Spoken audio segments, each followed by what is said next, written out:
Voltando aqui o áudio que eu estava contando a história do sonho. O áudio cortou aqui sem querer. Aí eu disse a essa moça, parabéns, o seu sonho é digno de Hollywood. Um incrível roteiro. E fiquei até lisonjeado que você me pegou como protagonista do filme. Mas o sonho é seu, bem. Pega o que é teu.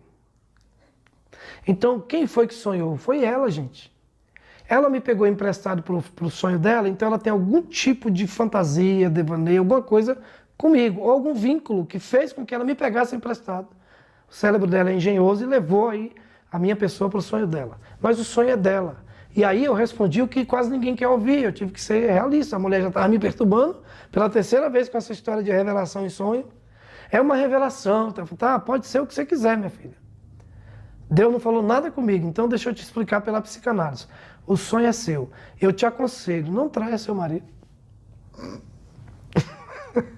Minha mãe até está rindo aqui. Gente, o sonho daquela mulher, se ela já não estava traindo, estava dizendo que o desejo reprimido dela era de trair o marido. Então, não brinca com um psicanalista quando você vir com essa historinha de contar sonho para ele. Saiba que um psicanalista vai te dar uma interpretação lógica, razoável, porque a nossa área é essa. A nossa área é os sonhos, é a psicanálise. Então, a gente entende de sonho. Sabe quando é um sonho profético, sabe quando é um sonho espiritual, sabe quando é um sonho do pré-consciente. Por exemplo, você sonhou preocupada em ir para o trabalho no outro dia e acordar atrasada. Você vai sonhar que você acordou atrasada, mas você só está sonhando, porque você pré-programou o seu cérebro para sonhar isso. Alguma pergunta sobre isso? De interpretação de sonho? Pode perguntar, para não ficar com dúvida. Eu queria saber de uma coisa. Se o sonho, ele tá ligado...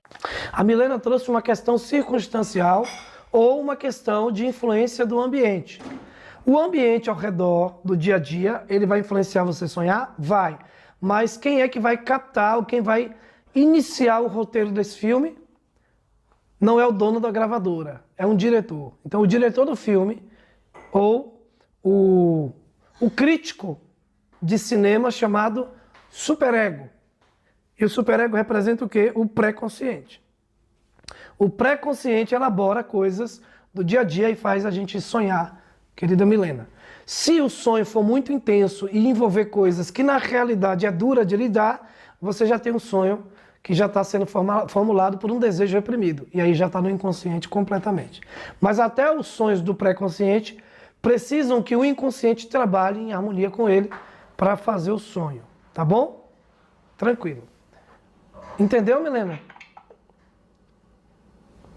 Mais ou menos. É porque assim, você me falou de uma coisa cotidiana, do dia a dia, de uma influência do dia a dia, certo?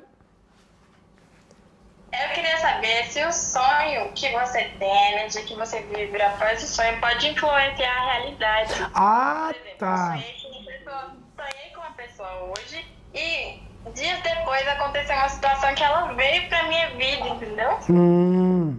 Bom, aí se a pessoa que você sonha tem vínculo com você, tem vínculo forte, familiar e etc., claro, a gente vai ter tempo de falar do mítico, da parte mística do sonho, que também existe. Porque a Bíblia vai falar disso, inclusive, né? O sonho do faraó era do faraó e dizia respeito ao faraó e ao Egito. O José foi lá, teve a capacidade de interpretar e foi beneficiado com a interpretação do sonho. Porque o faraó disse, olha, aqui no Egito não tem ninguém que saiba interpretar sonhos e dar soluções para a problemática dos sonhos como você. Então, pelo amor de Deus, preste atenção. O primeiro psicanalista que eu conheci na Bíblia foi José. O cara interpretou o sonho, entendeu o sonho, deu a solução para a problemática do sonho e o faraó falou, não tem ninguém mais preparado que você. Então vamos lá. Milena, o José teve alguma influência com o sonho do faraó? Alguma coisa influenciou o José? Não. Que foi quem interpretou. Mas de quem era o sonho? Do faraó. E por que o faraó sonhou com Nilo, com vaca, com espiga? Porque a maior preocupação de autossustentabilidade do Egito era a agronomia. Então isso já estava, de alguma maneira, influenciando ou fazia parte das anuances do faraó.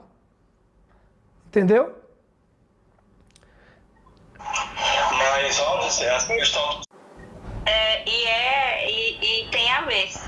Porque no meu sonho, eu ia nesse lugar E quando eu cheguei lá, tipo assim, aconteceu...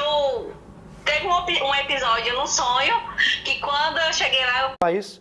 Milena, Daniel e Luana. Oi. Aqui. Primeira regra, o sonho, quando eu vou interpretar o sonho do outro, eu não coloco elementos externos. Olha para o sonho do faraó. José não acrescentou e não tirou nada. Disse assim, faraó, você teve 2 sonhos, um com vaca, outro com espiga. Os 2 sonhos são o mesmo sonho. Presta atenção na explicação. Outra coisa, o José não botou nenhum elemento, nenhuma axiologia. Ele chegou a dizer assim, faraó, eu não tenho a interpretação, mas Deus me deu. Quer dizer, eu não vou dar opinião própria. Eu vou dizer o que Deus está me mostrando sobre o seu sonho. E aí, quando o José interpreta o sonho seguindo essas 3 regrinhas, o sonho do faraó se torna uma profecia, depois que José valida o sonho. Ou coloca isso na cabeça ou vocês vão penar. Vamos lá, me permita usar aqui um pouco do hebraico para ajudar vocês nisso. Lembre-se que Freud era judeu e Freud conhecia essa expressão que eu vou falar em hebraico. O próprio Freud falou isso também em hebraico. Alomot harapé. Não esqueçam que Freud era judeu, estou falando a linguagem dele. Alomot harapé. Os sonhos seguem os lábios de quem diz. Anota isso na sua agenda. Os sonhos seguem os lábios de quem diz. Na próxima live, que é a próxima segunda, ou na outra, não sei se vai dar tempo, eu vou dar um estudo só sobre interpretação de sonhos na aula Esquenta, para você esquentar o motor. E na interpretação de sonho eu vou te mostrar quais tipos de sonho, como interpretar e quando não interpretar, porque tem sonho que não deve ser interpretado. A pessoa te conta, aí você vai dizer assim, minha filha, quer um conselho? Guarda esse sonho para você, faz sua reza, faz sua oração e anula esse sonho. Porque você tem que ter a maturidade também de deixar a pessoa em paz. Porque tem sonho que se você der a interpretação, você perturba a consciência da pessoa para uma vida inteira. Ela vai ficar perturbada esperando aquela tragédia acontecer. Então, pelo amor de Deus, vocês não são gurus e não são adivinhos de plantão. Vocês são terapeutas clínicos, profissionais de saúde mental. Então não vai confundir mais o coreto da pessoa. Então, com todo respeito aqui aos crentes, eu amo os crentes, sou filho de pastor, né? Então... Mas, pelo amor de Deus, vamos deixar de viagem. Vamos pé no chão. Tem que saber quando é um sonho do inconsciente, tem que saber quando é um sonho do pré-consciente. Tem que saber quando esse sonho tem um cunho profético ou não tem. A psicanálise ensina isso. Não fique preocupado, não. A gente vai saber quando é espiga e vai saber quando é palha. Tá bom? Aqui eu vou correr para não terminar tarde demais. Sobre o ser humano e a sociedade. Eu vou ler essas 3 frases e a gente termina com vocês tirando dúvida. Freud disse, o homem é dono do que cala, escravo do que fala. Tá vendo como bate com o que eu acabei de dizer? Você vai lá, dá uma interpretação errada e perturba o juízo da pessoa. Tirou a paz do cidadão. O homem é dono do que cala, escravo do que fala. Tá tudo anotadinho para mandar para vocês. Ó, teve um cara em Israel que ele sonhou, e aí o primeiro intérprete do sonho que apareceu disse, como é que foi seu sonho? Eu acordei e não tinha mais as mãos. E o cara era marceneiro. Aí o intérprete fajuto disse, então para de trabalhar na marcenaria, você vai perder as mãos.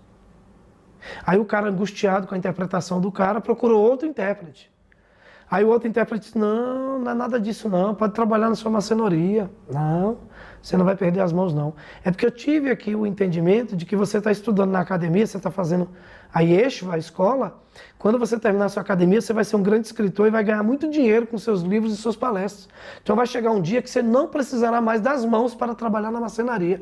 Essa é a interpretação que eu dou para o seu sonho. Aí o cara ficou confuso, porque um deu a interpretação que ele ia perder as mãos trabalhando na marcenaria e o outro disse que ele não precisaria mais das mãos para ganhar dinheiro e não queria perder as mãos. Então você que está aí do outro lado que julgue qual interpretação você ficaria. Porque é perturbador um cara interpretar um sonho desse. O ganha-pão do cara era a marcenaria, como é que ele ia largar? E disse Freud, a civilização começou no dia em que um homem indignado lançou uma palavra em vez de pedra. Olha que legal. Então, quando a gente parou de jogar pedra no outro, a gente começou a lançar a palavra. Porque antigamente a gente jogava pedra, né? Mas tem gente que ainda joga, né? Então, em vez de jogar uma pedra, joga uma palavra. Quer dizer, vamos resolver a questão na dialética, no discurso, na discussão saudável. Muito boa essa frase, né? A liberdade do indivíduo não é um presente da civilização. Foi maior antes de existir qualquer civilização. Meu Deus, né? A liberdade do indivíduo não é um presente da civilização. Quer dizer, a sua felicidade não depende do outro, a sua liberdade de expressão não depende do outro, a sua identidade não depende do outro. Por isso que nós trabalhamos com a psicanálise para resolver nossas neuroses e não entrar numa psicose. Porque quando entra na psicose, perdeu totalmente a identidade. E perdeu por quê? Porque não consigo lidar com os conflitos internos, com suas próprias neuroses. Neurose é eu com eu mesmo e bagunçando. Psicose é eu quebrando a ponte com o outro e com a realidade. Guardem essas informações. O que a psicanálise fala sobre o amor, sobre a dor e neurose? Somos feitos de carne, mas temos que viver como se fôssemos feitos de ferro. Eita, minha mãe se identificou. A lembrança das coisas passadas não é necessariamente a lembrança das coisas como elas eram. E aí o grande Augusto Cury disse, não existe lembrança pura do passado. Gente, vocês têm que entender que quando você está falando de lembrança, você precisa inclusive da memória límbica para trazer a lembrança. Uma lembrança só na razão, ela é pobre. Agora, uma lembrança que envolva o lado racional e a memória emocional, límbica e mesolímbica, é uma lembrança intensa. A pessoa lembra do episódio, chora e sente a mesma dor que sentiu na hora que foi abusada. Isso é uma lembrança pura. Mas a maioria das nossas lembranças, porque a gente não suporta a lembrança pura, elas são lembranças turvas. Não queira ficar lembrando a coisa como foi realmente, porque sua memória límbica é ativada e a intensidade da emoção é muito forte, você não vai aguentar. Tudo isso você vai aprender. Inclusive, o terapeuta não pode cavar muito fundo logo nas primeiras terapias, porque mexe muito com a pessoa. Ó, tem gente que depois da primeira, segunda e terceira sessão dá febre. Tem gente que dá diarreia. Tem gente que sai do consultório psicanalítico, vai para casa e vomita. Vocês sabiam disso, gente? Oh, é verdade. Preparem-se, vocês estão mexendo com a ferramenta de trabalho terrível, que é cirúrgico o negócio. Amor e trabalho são os pilares da nossa humanidade. Quanto mais trabalho e amor você tiver, quanto mais trabalhador e quanto mais amar o próximo você tiver capacidade, mais você é um ser humano. Se você é um preguiçoso e não gosta de ninguém, você é um capeta em forma de pessoa. Ninguém vai te suportar. Ser totalmente honesto consigo mesmo é um bom exercício. Quer exercitar? Seja honesto consigo mesmo. Antes de diagnosticar-se com depressão ou baixa autoestima, certifique-se de que não está, na verdade, cercado por idiotas. Olha isso aqui, ó. Lembra lá do início que eu falei? Sobre essa importância da construção da sua interpessoalidade? Essa frase é frequentemente atribuída a Freud, mas alguns questionam a autoria, né? Antes de se diagnosticar com depressão, baixa autoestima, certifique de que não está cercado de idiotas, ou seja, de pessoas tóxicas. Sobre repetição e compulsão, já estou terminando. Quando Pedro me fala de Paulo, sei mais de Pedro do que de Paulo. Quando um vem me fofocar do outro, eu sei mais dele, eu aprendo mais dele do que do outro. O outro, coitado, não está ali para se defender, mas ele eu já sei. É um mau caráter, fofoqueiro e traiçoeiro. Eita, tem gente rindo aí na live, que eu sei. Eu não estou escutando, mas tem gente se acabando de rir aí, né? Então é isso, gente. Deixa eu voltar aqui à sala. É muito divertido estudar psicanálise, né? Vamos voltar aqui para a gente ir para a parte final, para vocês não cansarem muito na primeira live. Calma, que só está começando. Deixa eu voltar aqui. Tem muita água para passar debaixo dessa ponte. Tem muita água para passar debaixo dessa ponte. Deixa eu só soltar aqui a tela. Espera aí. Pronto. Voltei aqui na tela. Então tem muita água para passar debaixo dessa ponte. Oi. Tá mudo. Pronto, já abri. Eu gravei aqui, gente, essas falas todas estão aqui no áudio. Deixa eu só parar o áudio aqui para a gente conversar um pouquinho e fechar. Eu quero trazer uma informação muito importante agora, aqui nos 14 minutos. Tem muita água para passar debaixo dessa ponte. Não sai agora porque tem uma informação importante. E aí, a informação que eu tenho que trazer agora no final da live. Nós vamos estudar, nesses 4 encontros, e hoje a gente deu uma introdução, respostas da psicanálise. Então, quais são as respostas que a psicanálise traz para o mundo atual? Traz respostas sobre uma visão sistêmica, sobre a globalização, novos padrões éticos, a família, crise de identidade, valores. Quais as respostas que a psicanálise tem para os dias de hoje? A psicanálise fala sobre a cultura do narcisismo, pós-modernismo, transformações da psicanálise. Olha o tanto de respostas que nós temos para nós esses dias.